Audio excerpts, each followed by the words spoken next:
আইনের ফাঁক ফোকর দিয়ে কোনোভাবে বের হয়ে যায়নি। কারণ যে খুন করেছে আমি কালকে শুনতে পেরেছি সে নাকি আরও একটা কোনো অথরাইজের সাথে জড়িত ছিল এবং জামিনে বের হয়ে আসছে। তো বের হয়ে আসে সে আবার আরেকটা করছে, আবার সে জামিনে বের হবে সে আবার আরেকটা করবে, আবার সে আরেকজন মানুষ জামিনে বের হবে সে আরেকটা করবে। আপনাকে ঠেকাবার ক্ষমতা রাখেন?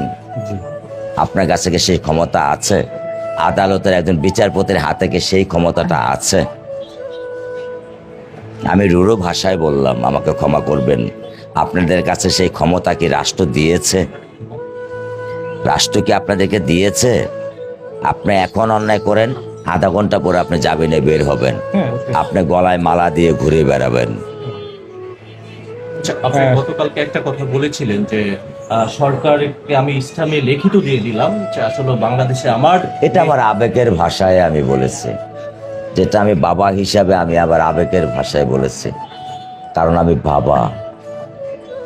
বাবা, আমার সন্তান যখন হারায় যাবে তখন আমি হয়তোবা দিক জ্ঞান শূন্যতা আমার থাকতে পারে, এটা স্বাভাবিক। এটা কিন্তু আমি যেটা বলেছি খুব বেশি কি অন্যায় বলেছি? না না, কিন্তু একটা দুঃখের সাথে বলতে হয় রাবিচা যে বিড়ালটা লালন পালন করতো সেই বিড়ালটা 3 দিন যাবত কিছু খাচ্ছে না। আমি সকালবেলা ওকে মাছ ভেজে দিয়ে আসছি, ও খাচ্ছে না।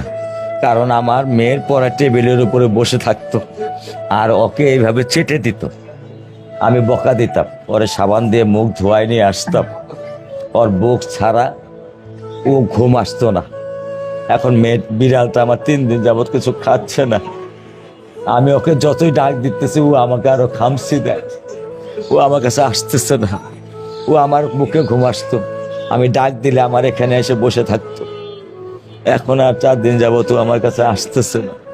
বাংলাদেশ সরকার প্রধানমন্ত্রীর কাছে আপনার কিছু বলার আছে কিনা তারেক রহমানের কাছে? আমি আমার বাচ্চা সন্তানের বিচার চাই। আমার বাচ্চা তো আর ফিরিয়ে দিতে পারবেন না।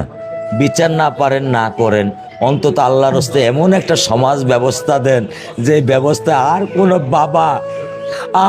বাবা যেন তার বুক খালি না হয়, আর কোনো মার যেন বুক খালি না হয়, আর কোনো ভাইয়ের যেন ভাই না হারায়। আমি এইটাই চাই। আমার সন্তানের বিচার আপনারা করেন না, আমাকে কিছু দিয়েন না, শুধু সমাজটাকে একটু বদলায় দেন আল্লাহর হস্তে। সমাজ কাঠামোটাকে আল্লাহর হস্তে বদলাইয়া দেন। সমাজের বিবেকবান মানুষদেরকে আপনারা একটু বিবেকটাকে সঠিক পথে চালাবার ক্ষমতা দেন। আপনারা চাইলেই পারেন। 18 কোটি মানুষকে চালায় হয়তো বা 450 থেকে 500 মানুষ। এই 500 মানুষকে আপনারা সঠিক পথে নিয়ে আসেন, তাহলে বাংলাদেশ সঠিক পথে চলবে।